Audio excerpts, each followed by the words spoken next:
This conference will now be recorded. Okay, good morning. So we're going to be doing both Vayeshev and Miketz, last week's Parsha, this week's Parsha, and we're going to be getting the flow. So page 198, part of Vayeshev begins, Perek Lamed Zayin, Pasuk Aleph, Vayeshev Yaakov be'eretz Mugarei Aviv, right? And Yaakov Yeshev settled in the land of his father's travels, be'eretz Canaan. And that really sets the stage for what's going to happen. Our sages tell us, Rashi brings it, Bikesh Yaakov Leshe B'Shalva. Yaakov wanted to settle. He was ready to throw in the towel. Good morning, Cheryl. Right, we're going to be combining Yeshiv and Miketz this week. So Yaakov wanted to settle down, right? You know, he's been through a lot, certainly. And Hashem says, Lo dayan l'tzadikim, is it not enough for the righteous that they have mashmitukan lahem l'olam haba, that which is ready for them in the world to come? Elash mavakshim le'shei b'shalva, they also want to sit peacefully over here. This is the world of doing. This is the world of action. And it was not the time to be relaxing. Much more needed to be done, and he has a lot more up ahead of him, as we're going to see. Right? We see it starts to tell us how Yaakov loved Yosef from all of his children, Ben Zekunim Hulo, and we understand Yosef was the long-awaited child. Hello, Jenny. Yosef was the long-awaited child from Rachel, from his wife Rachel, from who he worked 14 years, basically, right? He was always working for Rachel. Worked for Rachel, another 7 years, Rachel again. And she is unable to have children, and then Yosef is born. So this is, and let's not forget that Rachel now has died at childbirth when she gave birth to Binyamin. So this is what remains to him from his wife Rachel. And therefore he had a special love for Yosef, and he gave him a special coat, a ketonet pasim, right? And we learn now, the Gemara points out, that one should not show favoritism amongst children. It doesn't bode well. Yosef has his dreams. The dreams of the first dream, page 200, was that we were there binding, gathering sheaves in the middle of the field, and all of my sheaf arose in the middle, and all of your sheaves came and bowed down to my sheaf. Right? He told that to the brothers, and we can imagine just how happy they were to hear that dream. Now, of course, this was about the future, which is that ultimately they would come bow down to him in order to get produce, food during the famine years, right, when he was in Egypt. That's already this week's Parsha. We'll come to there soon. Then he has another dream. Pasuk Tet. Now, it's interesting. In verse 8, so the brothers said, will you be king over us? Will you be the ruler over us? And they hated him even more because of his dreams and his words.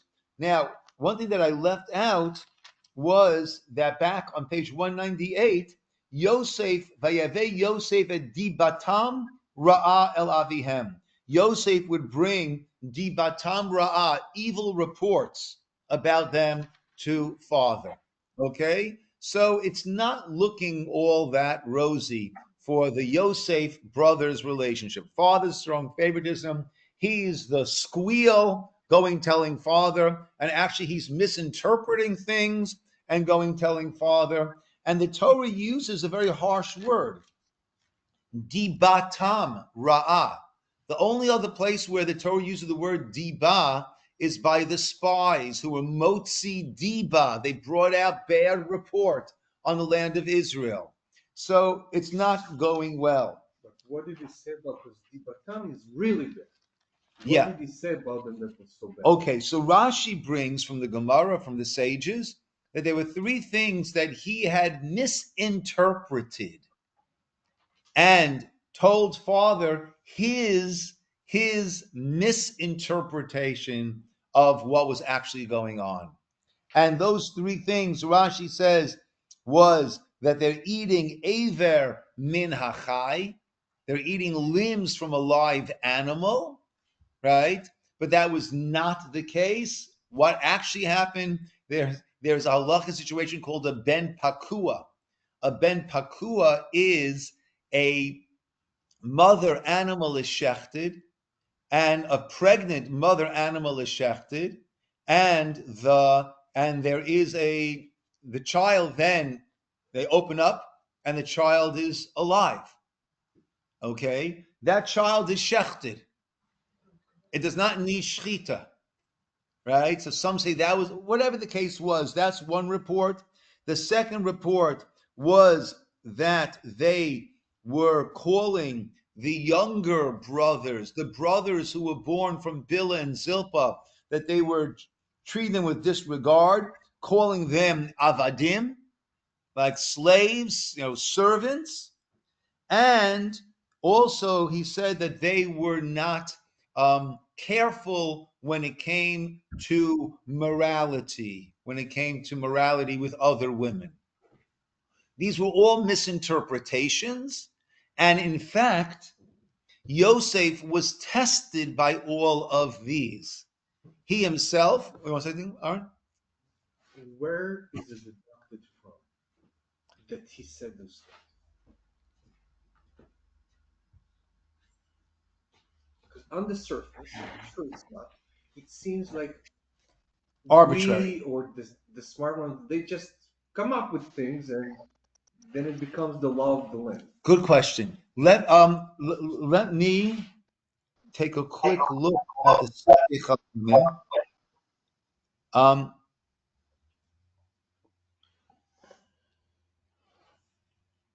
What is the actual meaning of Dibah. Dibah, Is like almost like slander, right? is slander. Slander. It's like the worst way of saying something. Now there's, like Rabbi just said, that they misinterpret it. Yeah. To misinterpret something, Yeah. it's not nice, but okay. But to say Dibah is just me completely making up something horrible about you.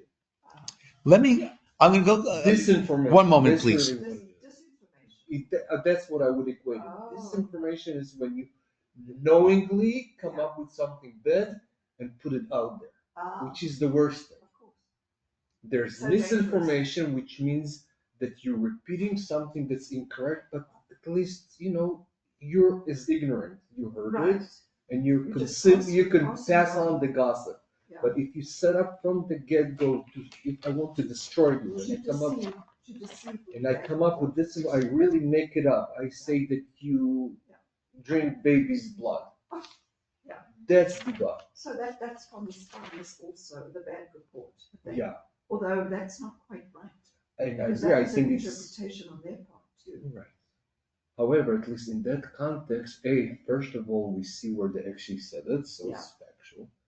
And B, because it was about the land of Israel, I can see why the strong word was used, because that could have altered the course of the children if they listened to them, and what if we didn't go with? Yeah. So. Interesting. It's interesting that those two things have the same word though. And I'm sure there's a reason that I'm not understanding. Yeah. Okay.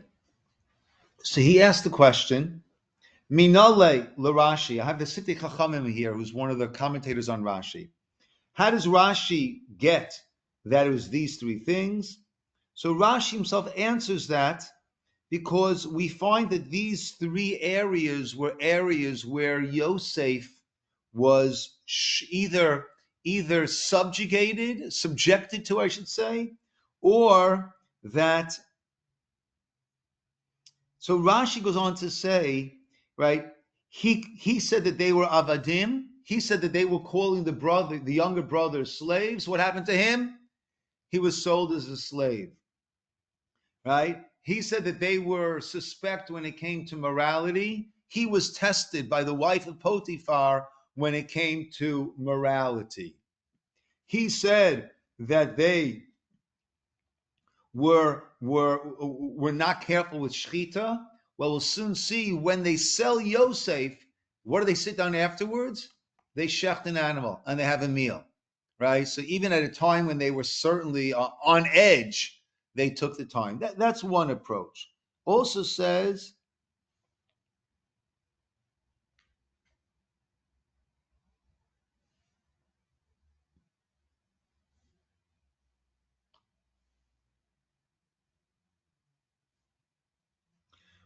he says there is a concept of a gzeira shav. A gzeira shav is the same word written in one place applies elsewhere. So where do we find ra'ah? Right? We said he would bring dibatam ra'ah, the evil reports. Where do we find ra'ah? Well, very soon when the brothers sell Yosef, they dip his coat into blood. And what do they say to father? Chaya ra'ah achalatu. Right? He was torn apart by an animal. So that's Aver min achai, right? So there, an animal ripped him apart. So too, they were eating Aver min achai, right? By slaves, we find this term ra'ah, right? Im ra'ah be'enei adoneha, okay? By slaves, and by arayot also. Yosef says when the wife of Potiphar tries to seduce him, he says, Eich e'aseh hara'ah hagdolah hazot. How can I perform this tremendous ra'ah? Okay, so those are possible approaches to the question. I imagine, is this from the Gemara or not? Yeah. Yeah, it'd be interesting to see the Medrash, right? To see the Mefarshim and the Medrash. That's a good question. I'm not sure. Those are possibilities. Okay. So Pasuk Chet, what happened over here, verse 8? The brothers interpreted the dream. And they said, will you be the king? Will you be the ruler over us? And they hated him because of his dreams and his words. Rashi says the words meant the reports to father.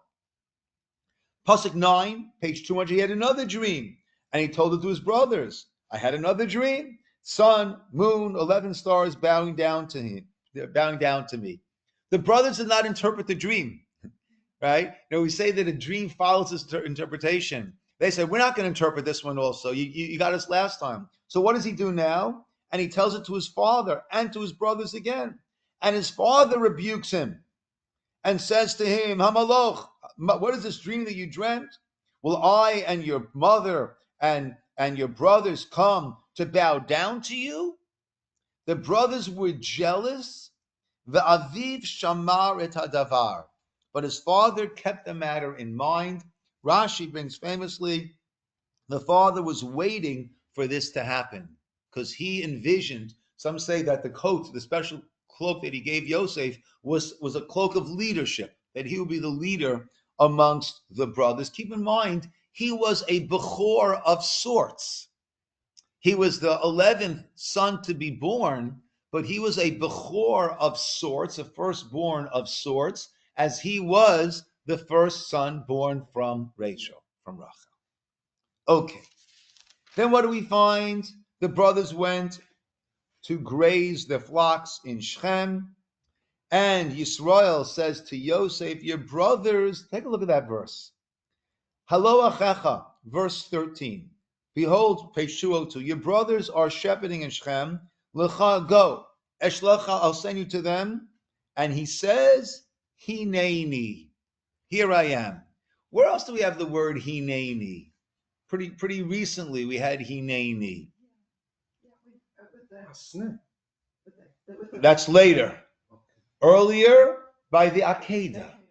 Right? Take your son, your only. Hineni is, okay, you say so. I'm ready on the right, reporting for duty. I'm not sure where this is going to end up, but I'm there. Is Hineni like, I don't know how to put it. I'm here for whatever is. Yes. I'm going to be here. I'm here, good. I'm here for whatever it's going to entail, right? Because I'm sure Yosef had a sense like, gosh, First of all, Shechem's a bloody place. We already had Shechem wiped out by Shimon and Levi, right? Shechem's a bloody place, right? To this day. I'm sorry? To this day. Yeah, to this day, correct. And my brothers are not all that amenable, right? All that friendly to me. But I will go. Look what he says. Lech na re'ei et shalom achecha ve'et shalom hatzon. So some explain that he was telling him, don't look at the negatives. Go see shalom achecha. Go see the welfare of your brothers. Go see the positive in your brothers. That's what I want you to check out. I want you to look at the positive. One of my favorite dvars is on the famous pasuk, Mi ha'ish hachavetz chaim, who's the person who wants life? Ohev yamim, who loves days, liro tov, to see good. That's the question. And the answer is, Netzor lashon chameira, guard your tongue from speaking evilly, usfatecha, and your lips, midamer mirma, from speaking with guile. That's normally how it's broken down. Question and answer. Question, who's the person who wants life, right? Oh, if Yamin loves days to see good, who's that? Guard your tongue. But there's another way of breaking down. Who's the person who wants life? The answer is Ohev Yamim. Love your days. Lirot Tov. To do what? See good. You want life? Focus on the positive. Love life. See good. And then the third part of the pasuk will just flow automatically. If I'm seeing the beauty, the good of everyone around me, so of course, why would I speak badly? Why would I speak badly? This person's amazing. This person's amazing. This person's amazing. God's amazing. Life's amazing. Everything's amazing. Why in the world would I speak badly? Yeah. So he told to Bashar al-Assad. He should be very receptive. Yeah. Well, he's getting what he deserved. And now his wife wants out, right? Classic. Shalom atzon, shalom achecha. Go see how your brothers are doing. Go see the positive. And he goes, and what happens? Yudchet pasuk 18. They saw him me'rachok. They saw him from a distance, and they decided lahamito. We're going to kill this guy. But also they point out they saw him from what? From a distance, right? If I look at someone from a distance, I'll see negative. If I see someone from up close, then I recognize who this person is, and I care, and I'm kind, I'm compassionate. And they said, here comes the dreamer. Let's go and kill him, throw him into one of the pits. We'll say an animal consumed him. Let's see what will be of his dreams. For us, it's very, very, right, we're used to sarcasm. And we'll see what will be of his dreams. We read it so easily. Rashi, I guess, was not used to sarcasm. And Rashi brings, right, well, the brothers couldn't have said this. They just said, we'll throw him into the pit. So how can they say what will be of his dreams? Obviously, his dreams won't be fulfilled if they're going to kill him. It must be that a heavenly voice said what will be of his dreams. But we read it with a little sarcastic tone. Ruvain tries to save him. Ruvain says, no, let's not actively spill the blood. Let's throw him into a pit. And that way, whatever happens, happens. His real plan was to bring him back to Yaakov, to his father. But Ruvain, who was actually the Bechor, did not have the command, the strength, right, to lead the group, right? See, he was always taking somewhat half measures, right? Oh, let's just throw him into a pit, right? Thinking himself, and then I'll come back later, and I'll pull him out, and I'll deliver him. And then they come, Pasuk Chav Gimel 204, when Yosef came to the brothers, they stripped off the kutanto, they stripped off that garment of his, and they threw him into a pit. And then they see the Yishmaelim, there are merchants coming in the distance. Yehuda said, why don't we sell him? Right? Why don't we sell him down? And that's what they do. He gets sold down, right? Different opinions who actually did the selling. We did it a number of years ago. Simple way Rashi learns, they sold him as a slave. Okay? Now, briefly, I don't want to spend that much time on it, but how are we supposed to understand these tzaddikim? Right? We trace ourselves, right? We've had some of our kids, maybe some of our siblings. There's been some sibling rivalry, right? But thank God, no one ever looked to kill anyone else or even to minimally sell them as a slave, right? So how are we meant to understand this, right? I know sometimes we consider it. That happens at times, right? But we don't, and they did. So the Seforno explains over here that there is a concept in halacha known as a rodef. A rodef is halachic concept that someone is chasing after someone else with intent to kill.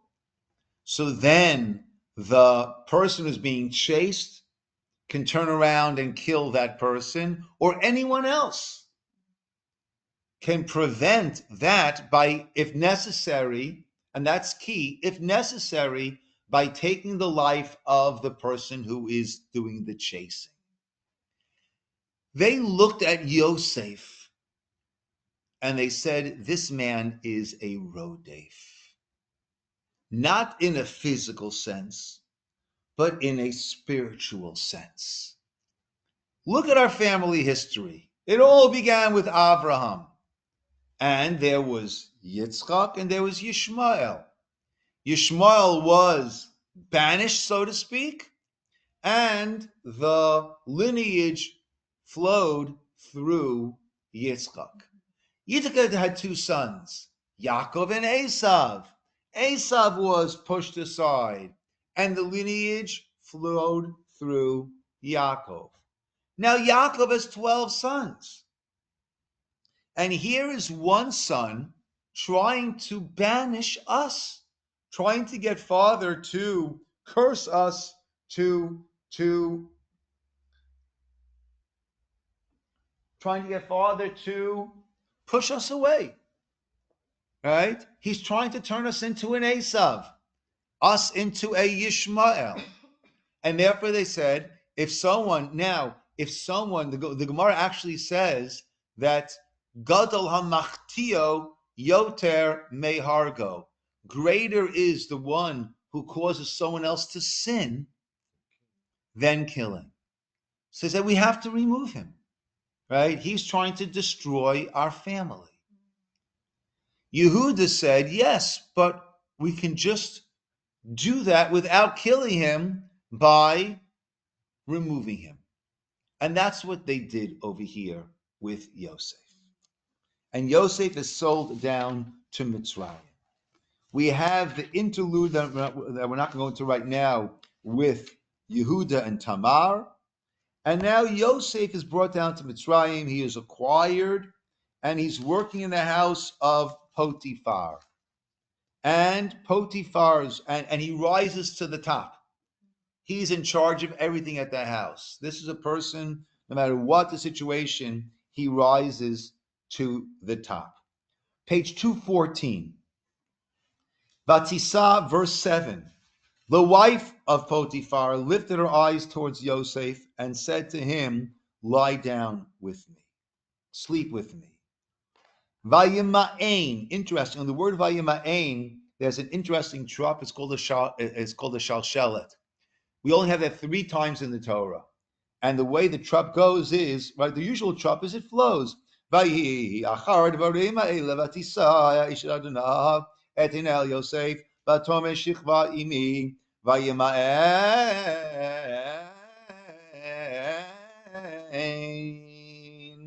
vayomer le'ishes Adonai. So that shalshelet we hear it in the tune. There's a struggle. Is that 3 times? Yeah.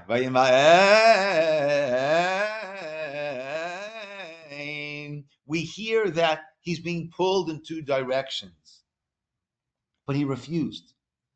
And he said, my master has trusted me completely, right? No one is higher in the house than me, complete trust.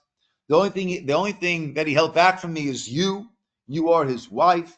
How could I do this terrible act? I'll be sinning to God. And she tried day by day. He would not listen to her. And it was on the day, verse 11.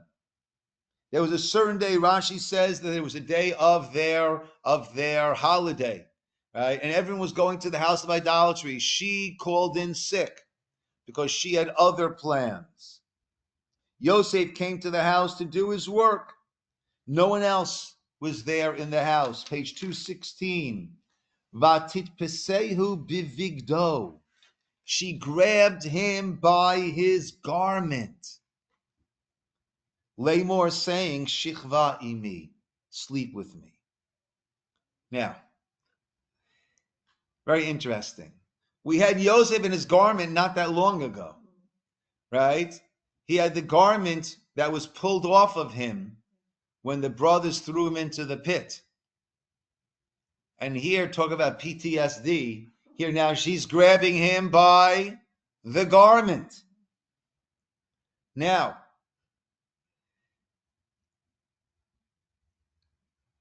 he knows if he, right, there, what's the quote thing from Shakespeare? There is no malice like that of a scorned woman.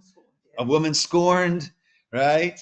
He knows, right? Especially if she's going to have his garment, that's the proof that she could use against him. It would have been so easy to just give in. Vayazov bigdo biyada. He left his garment in her hand. Vayanas, and he fled. Vayetze hachutza, and he went outside. Right? He didn't want to stand there grappling with her over the garment because he did not want to be there any longer. Right? This was a tremendous nisayon, struggle for him. We saw that in Vayima'ain. Actually, I didn't say it before, but the previous pasuk, he went to the house to do his work. Some say he went to the house to do his work. Others say he went to the house to do his work. Right? He was planning on giving in, but he, in the end, right? But he ran out of there, leaving the garment in her hand. She then accuses him. He came in, puts it all on him. He gets thrown into the prison. There in the prison, who's there with him? The butler and the baker. They have their dreams. He interprets their dreams and asks them to please remember. Well, ask the butler. The baker, the interpretation was he would be killed, and that's what happened to him. The butler, the dream was he'd be reinstated. That's what happened to him. But the butler conveniently forgets. The Parsha ended, page 220. V'lo zachar Sarah mashkimet Yosef. The butler did not remember Yosef. Vayishkachehu, and he forgot him. Right? There are times that we don't remember, and there are times that we intentionally forget. And that's what happens. So Yosef is there, and now our Parsha begins on page 222. Yosef is there an additional 2 years in prison. Paro has his dreams. 7 fat cows, 7 skinny cows, 7 skinny cows consume the 7 fat cows and remain thin. 7 thin sheaves, 7 full sheaves. The 7 thin sheaves consume the 7 full sheaves. He wakes up. He realizes this is a serious dream. No one can interpret this to Paro. Paro is desperate to have an explanation, interpretation.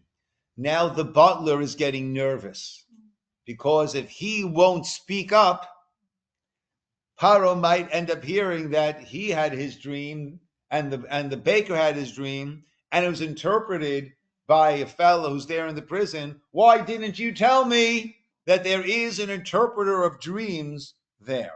So now he realized he has to speak up. Pasuk Tet, the bottom of 222, and he spoke to Paro and said, Et chata'ai ani maskir hayom. My transgressions I mentioned now today. Meaning, he didn't want to go back into the reason why he, his prison days, but he has to.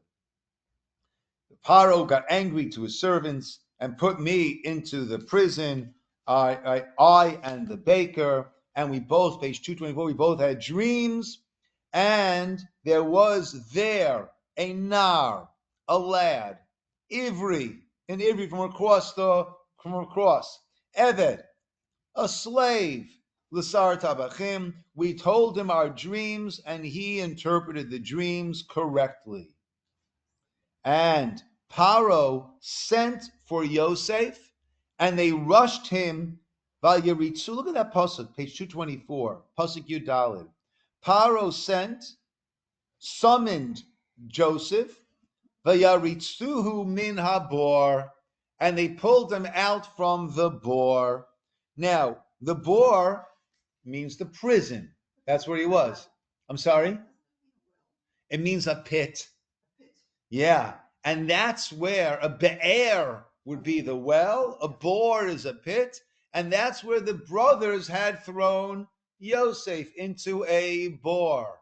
So now all of a sudden we reckon, but the Torah, by using the term bore here, as opposed to Beit HaSohar, which normally means prison, it's letting us know that this is the point where Yosef is finally getting out of the pit that the brothers had thrown him. Of course, he physically left that pit a long time ago, sold down to Egypt, but he's been in that pit ever since, and now he's leaving the pit. And Paro says to Yosef, I dreamt a dream, and no one can interpret it. I heard that you know how to interpret dreams. Yosef answers and says to Paro, Bil Adai. It's not me. Elokim ya'aneh et shalom Paro. God will answer the welfare of Pharaoh, right? It's not me, it is God. Tell me the dream, I'll see what I can do. Paro tells him the dream of the cows, of the ears of corn, and Yosef tells him about the 7 full years, followed by the 7 famine years. The 7 full years, Ramban says, will be in Egypt. The following subsequent 7 famine years will be everywhere. And that's why Egypt was able to prepare and stock up. The other lands were not able to, and they all need to come down to Egypt. And he goes on and says, Paro should appoint someone to run the show over here because it's going to get really, really difficult. Paro says, you are the man. Page 228. God told you all this. No one is as wise as you. You will be over my house. You will run the show here. He takes off his ring and gives it to Yosef. He dresses him in royal garments, and then he has him in a royal chariot, and he names him Tzafnat Paneach, and he gives him a wife. Who's the wife that he gives him? Osnat, the daughter of Potiphar. Whoa. Now, in other words, how could he take this slave who's been accused of trying to sleep with his owner's wife? How can he elevate him? Well, it must be that was a false claim against him. How can it be made clear that it's a false claim against him? If he will marry the daughter of that family. And that's who he married, Osnat. And that's what he did.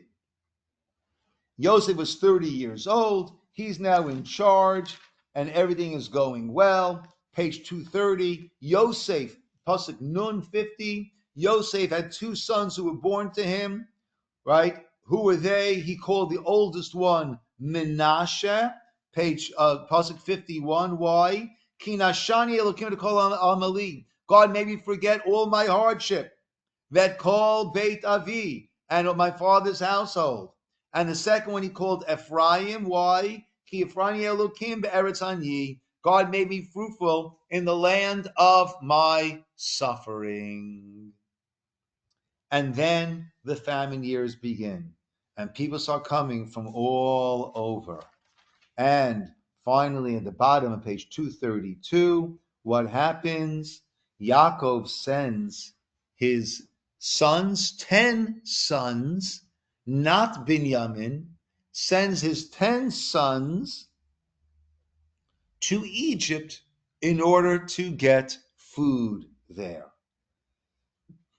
They come, they bow down, Pasuk Zayin 42:7, page 232.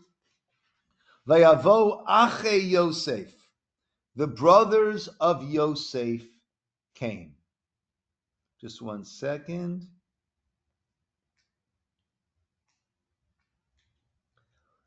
The brothers of Yosef came. Until now, we were referring to them as the sons of Yaakov. Now we refer to them as the brothers of Yosef, which meant that they're coming now with regret over what happened, and they're coming now, according to the sages, to see if they can find Yosef, as long as they're there. They're coming there as brothers of Yosef. They bow down to this viceroy of Egypt, never dreaming that this viceroy is none other than their brother Yosef. Yosef saw the brothers, recognized them. He acted as a stranger to them, spoke to them harshly. Where have you come? From Canaan to buy food. Yosef recognized his brothers. They did not recognize him. 234, Pasuk Tet. Vayizkor Yosef eit hacholamot. Yosef remembered the dreams asher chalam lahem, that he dreamt about them, and he said to them, Miraglim atem, you are spies. To see the nakedness of the land you have come. Remember, they viewed Yosef as being a spy, right? Bringing the dibara to father. He says to them, you guys are spies. They said, no, we just came to buy some food, right? We're 12 brothers. One, we don't know where he is. The other one is home with father, right? Yosef said, no, you guys are spies. This is how you'll prove to me that you're not spies, right? You will bring your younger brother back here to me, right? Send one to bring the brother. All the rest of you I'm going to lock up over here.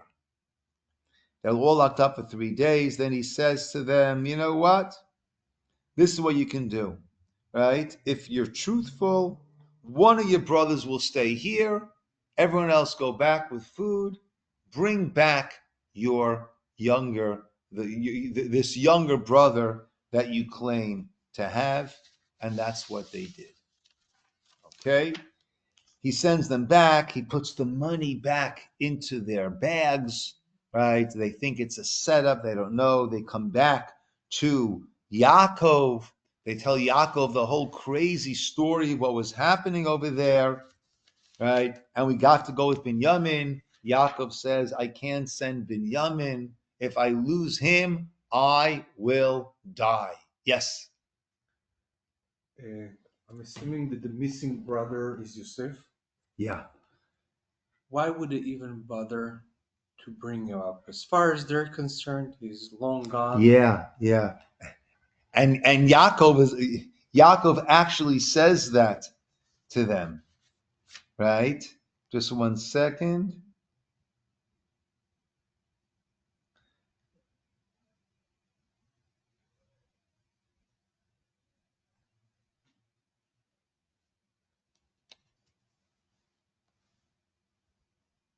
Actual pasuk in that. No, it's good.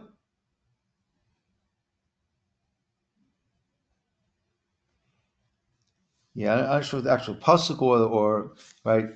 That was a complaint. He said, right? Yeah, take a look on page 240, right? Pasuk Vav. But Yisroel said, Lam Hariotani, why have you done this to me? La'agid le'ish, why have you told the man, Ha'od lechem ach? Why'd you tell him that you had another brother? He's actually complaining about Binyamin. You're asking about Yosef. But I think what they were trying to do is they were just trying to come clean, right? Right? You're being accused of being a spy, right? So just tell the whole truth, right? 10 brothers. I'm sorry. We may as well say, here Well, we are, yeah, 10 brothers from one father. yes and no. They start to interrogate, right? Individually, right? Just stick to the truth. They tell the story of a person's filling out a form for health insurance, right? So he's trying to figure out, if I write that I'm a year younger, so then it might be, I might get charged a little bit less, right? If I write that I'm a year older, I'm closer to Social Security. So someone said, well, why don't you just write your real age? I said, I never thought of that, right? It just doesn't seem, I sort of agree with you. It doesn't seem, there doesn't be a reason why there should be a report about Benjamin, because nobody knew about him anyway. So Benjamin, I see, but to report a brother who's supposedly Yeah. dead and gone, why would it bring Well, that's him what they up? said. One is gone, right? Yeah. It seems to me when you're under the gun, you don't want to start making Especially up. if I'm the one who's the culprit. And I'm Yeah, but guilty of I it. don't want to start making up stories when when my integrity and honesty is being challenged. I don't want to start making up stories, right? Because then eventually I'm going to trip on that. That's what I could hear. Let's just be straight. So finally, Yaakov agrees to send them back with Yehuda. With Yehuda, right? Yehuda said, I will guarantee, right? Whereas Reuven was not the forceful leader, right? But Yehuda was, and he sends them back. They come back with Binyamin, and Yosef sees them. And let's hear page 242, right? They come now, right? And let's go to 244. Vayavo Yosef Abaita. Yosef came to the house and they brought him the gift they brought him, and they bowed down to him. And he asked, how's your father doing? And they said, he's still alive. Yes, he's doing okay. They have the meal there. And then Yosef is overcome with emotion. He goes into a side room and cries, comes back out, talks with them. He seats them according to their family order. He gives them gifts. And then he's sending them back home. But he plants the goblet, his goblet planted in the bag of Binyamin, and they're on their way back. Messengers go and chase them. Why have you repaid bad for the good? Why did you steal the goblet of our leader? And they're all brought back to Egypt. So we touched upon this on Shabbos a little bit. What's Yosef doing over here? What is he doing over here? Right? His poor father is mourning his absence. His father sees the brother showed him the bloody coat, and the father said, "I will go down to the grave, still mourning my beloved Yosef." What? Why didn't he contact his father? What is he doing to his brothers here? What is Yosef doing? On page 234, Pasuk 9 there, it said, Yosef remembered the dreams that he had dreamt about them, and said, you are spies, etc. Rashi explains there that he saw that the dream had been fulfilled. They all bowed down to him when they first came down. Ramban says, on the contrary. On the contrary, if that was the case, then we had no explanation as to why Yosef is putting the brothers through all of this whole ordeal, and no explanation as to why Yosef hasn't contacted his poor, elderly, grieving father and say, Dad, I'm okay, and get together with his father. So Ramban has his interesting approach. And that is that Yosef understood his dreams were prophecies and they had to be properly fulfilled. The first dream was 11 sheaves bounding down to him. The next dream was 11 stars, sun, and moon. He saw that the first dream had not been fulfilled. Only 10 sheaves bowed down to him. He needed 11 sheaves. And therefore he started this whole construct in order to get Binyamin down. Because the first dream had to be fulfilled and had to be fulfilled before the second dream would be fulfilled. So he couldn't go down to father earlier, because then we'd have the second dream before the first dream. So he first needed to get Binyamin down, and only then could he say who he was and had the second dream fulfilled. Why didn't he do that once Binyamin was down? Why did he plant the goblet? According to Ramban, he was afraid the same way the brothers hated him because he was the favorite and he was the son of Rachel. He was afraid now that he was out of the picture, all of that antagonism would go towards Benjamin. And therefore he was afraid to send Binyamin back with them. Only once we'll see in next week's Parsha, when he sees how Yehuda advocates for him, only then is he realize he cannot reveal his identity, and they all come down to Egypt. The second dream is fulfilled. That is Ramban. Or HaChaim has a different approach. Or HaChaim understands that Yosef was doing all of this for the benefit of the brothers, that they needed to come around and rectify the horrific thing that they had done in selling him into slavery. And therefore they need to recognize. So when he says, you guys are spies, that was supposed to wake up into them that, oh, we thought he was a spy.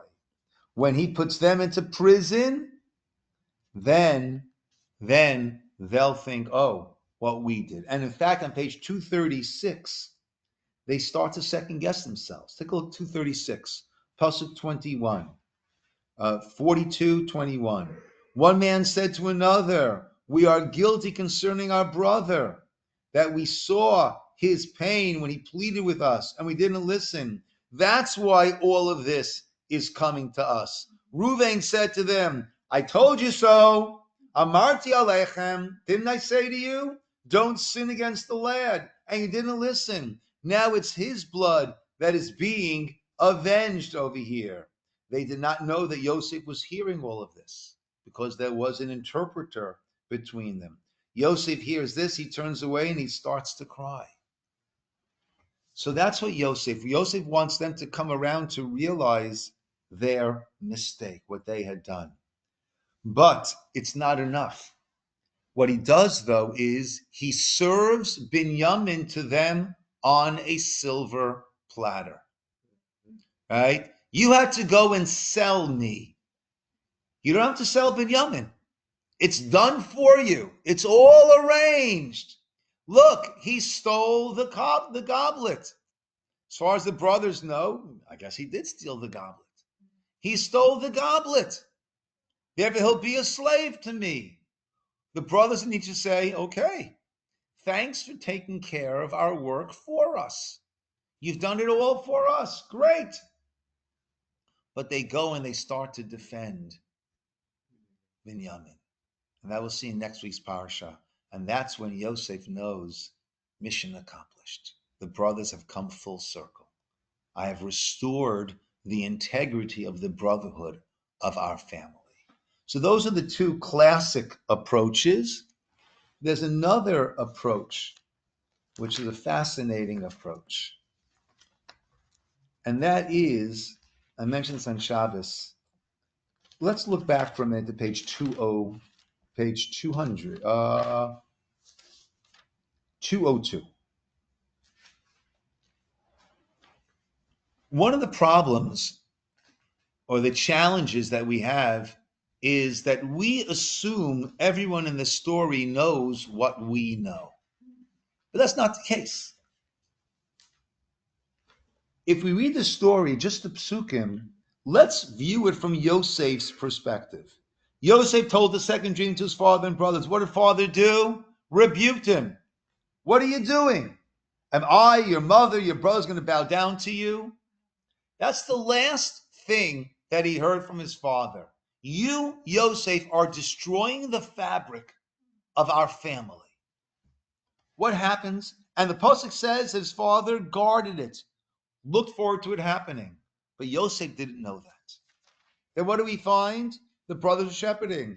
Father says, Yosef, hey, your brothers are in Shechem. I want you to go there. Yosef says, as we said before, hineni, okay, right? Whatever that's going to entail. He gets there, the brothers throw him into a pit. Brothers wanted to kill him, then the brothers sell him. And he's thinking, maybe father is in on it. Yeah. You know, this kid's destroying the family. Get rid of him. He's not sure. Let's see what happens. Maybe there'll be a search. Father will send out a search committee. We know the brothers came back with a coat that they dipped in the blood of a goat that looks like human blood. Before DNA testing, it looked like human blood. They showed it to father. Father said, oh, Yosef's been torn apart, and I will go down to the grave forever mourning my son. We know that. He doesn't know that. He knows that he's sold down to Egypt. No one's coming looking for him. He's gone. He's forgotten. And then he's there in the house of Potiphar. And then he's in prison. And then he's elevated by Paro. Now, he told his dreams to his father. What did his father do? Yelled at him, rebuked him. He tells dreams, interprets dreams to Paro. He's a hero. Oh, okay. Maybe this is a better situation for me. He gets married there. Paro gives him position. Paro gives him everything. He has a wife. And let's look again at the names that he calls his children. Page 230, 231. Yosef had two sons, right? The first one was Menashe. God made me forget all of my hardship and my father's household. So why didn't Yosef write home? They'll come after me again, right? You know, lahavdil, if a person was abused, why doesn't he go back home? He wants to start fresh. And he names his children. God allowed me to forget all my hardship, my father's household, right? It was dysfunctional. It was horrific. I'm starting my own family now. It's beautiful. He named the second one Ephraim. God made me fruitful in the land of my suffering.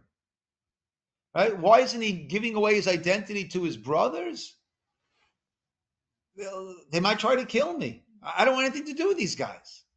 I do want to see Binyamin. Binyamin I want to see. Binyamin was not part of the sale.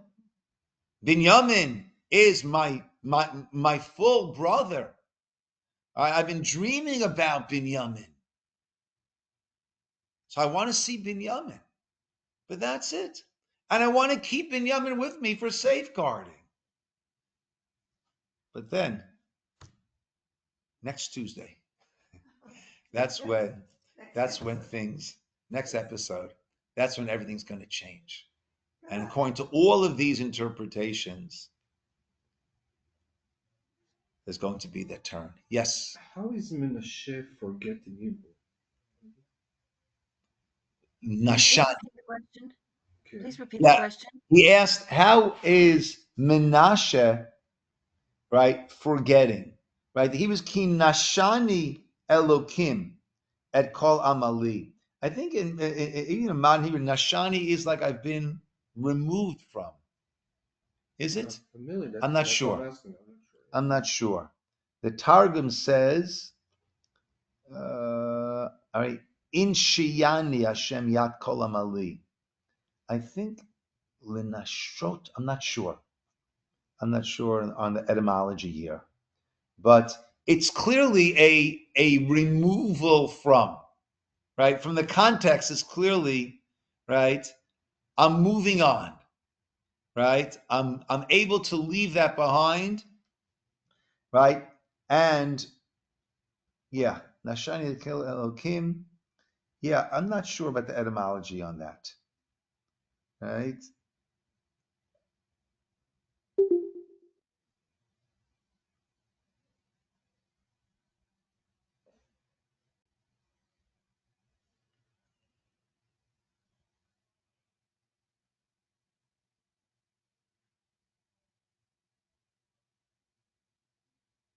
Yeah, that's what it would seem. Okay. And Rabbi, the other approach? First, Yeah. 1 second, Jenny. I had a question. Besides Reuben and Yehuda, and in different episodes we learn more about the other brothers. Is it just arbitrary that Shimon was chosen to stay behind? Yeah, good. So Jenny asked, why was it arbitrary that Shimon was chosen to stay behind? So Rashi there says, Shimon is the one who said to Levi, here comes the dreamer, let's kill him. It was Shimon and Levi. How do we know that? Well, it wasn't, Reuven had another plan. Yehuda had another plan, right? Yisachar and Zvulun were the youngsters. They're not going to tell the older brothers what to do. And Dan, Naphtali, Gad, and Asher were the kids of the maidservants. They're not going to tell those what to do. So it's Shimon and Levi. So he wanted to split up Shimon and Levi. So he took Shimon and set him aside. But my cousin, Rav Gedalia Ciner, said a very, very nice pshat on this decades ago. And he said as follows. Yosef, at this point, knew that at a certain point, Yaakov's going to get back, and the father's going to get back into the picture. And he's going to know what happened. And actually, the commentators disagree. Did he ever fully find out what happened or not? But Yosef knew there's a good chance he's going to find out what happened. So what am I going to do? I'm going to lock up Binyamin. I'm going to lock up Shimon. Why? They're all going to go back without Shimon. Now, what's going to happen? All right. Now, Yaakov, and actually, let me show you and find the exact pasuk. When the brothers come back and without, right, they come back in order to get Binyamin. So what does Yaakov say to them?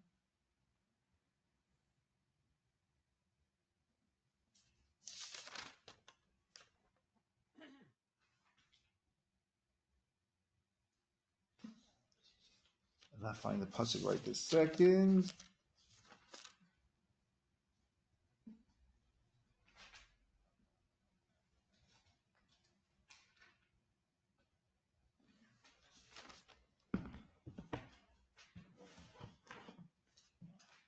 Yaakov, in fact, says to them, Yosef is gone. Shimon is gone. And now you want to take Binyamin also? So what did Yosef's engineering do over here? All of a sudden, all of a sudden, in Yaakov's mind, you have Yosef, you have Shimon, and you have Binyamin, right? So by taking Shimon and Shimon not coming back now, right? So now Shimon has become elevated in the mind and in the heart of Yaakov, and that way, if and when the whole story comes out, here it is, page 238. Verse 36, 42:36. Yaakov said to them, Oti shikaltem, you have caused me, right, such bereavement. Yosef einenu. Yosef is not here. Shimon einenu. Shimon is gone. And now Binyamin tikachu, now you want to take Binyamin? So by taking Shimon, Yosef increased the longing and the love that Yaakov feels towards Shimon. That way, if and when the word gets out, it'll be tempered, it will be mitigated somewhat because of this love for him. Yeah. Johnny wanted to ask something? Yeah, the last approach where Yosef doesn't know his status with Yaakov, and as he says, as you said, he doesn't know. We know the story. It seems still really inconsistent because he knows Yaakov gave him the tunic, particularly, and everything, and Yeah. then But what were the last? Yes, he did. But then we had the dreams, and then we had the rebuke, and then we had the send down to Shechem, and then yes, we had with the caveat. no search committee. With the caveat, as you said, go look for the positive, like he was trying to help him along. You said he sent him to look for the positive portions of the brother and the joy. So that's Yes, not necessarily a rebuke, that's trying to help him. that's one approach, right? And that's what the father might have been saying to him. But Yosef hears, go down to Shechem. Go down to Shechem. Check on your loving, doting big brothers, right? Shechem's a bloody place, right? So we know, but he doesn't know. According to this approach, the last thing he heard from his father was the rebuke. Next thing, he's sending him down to Shechem. Next thing, he's thrown into a pit. Next thing is crickets. No one's coming to search for him. And he moves on. Yeah. Rabbi, it's the such of my mother today. Ooh. And I meant to say, but I didn't want to interrupt. Yes, her name? Her name is Chanalea. Okay, so the learning today is Le'iloi Nishmas Chanalea Bat Rivka and Yaakov. Okay, Yaakov. That's what we're talking about today. Okay. Your mother must have been a very amazing woman because I know she has 3 wonderful daughters. Oh, thank you, Rabbi. 3 wonderful daughters. Actually, I Zoom with my sisters almost every day, and when we can. And we Zoomed at 8:30 this morning, and we were discussing my mother, and she was quite a lady. Yeah. We see that in the next generation. Okay. Be well, everybody. Thank you. Thank you, Rabbi, and everyone. You're welcome, Janet, Linda, Cheryl. Thank you. Be well, everybody.